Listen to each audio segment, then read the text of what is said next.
ben voilà, cette fois on y est, c'est bien lancé.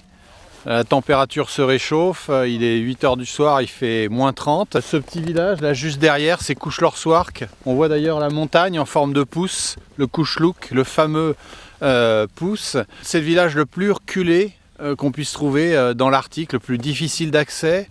Entre 4, 5, 7, voire plus de 10 jours de voyage pour venir jusqu'ici parfois à Couche-Lor-Swark. Une aventure qui a commencé à Paris avec la venue de Uli et Adam.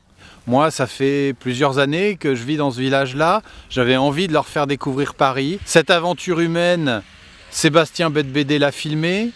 On en a fait un court-métrage qui s'appelle Inupilouk et qui nous a tous donné envie d'aller plus loin, de faire un long métrage ici à Couche-Lor-Swark, un long métrage de fiction. C'est-à-dire qu'au lieu de faire un film sur les Inuits, eh bien Sébastien, Frédéric et moi avons choisi de faire un film avec les Inuits.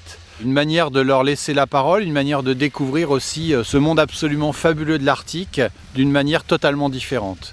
Ces gens-là, ces gens qui sont derrière moi dans leur maison, on est venu les rencontrer, on est venu faire un film avec eux et vous le ramener.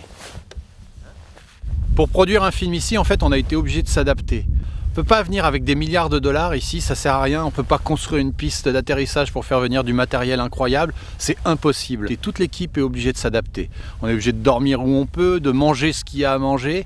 Il n'y a pas forcément grand-chose. On mange du phoque, on fait comme tout le monde. Ce film, Le Voyage à Couche-Lor-Swark, c'est une aventure humaine. Et on espère pouvoir vous y faire participer. Rejoignez-nous, aidez-nous pour faire ce film.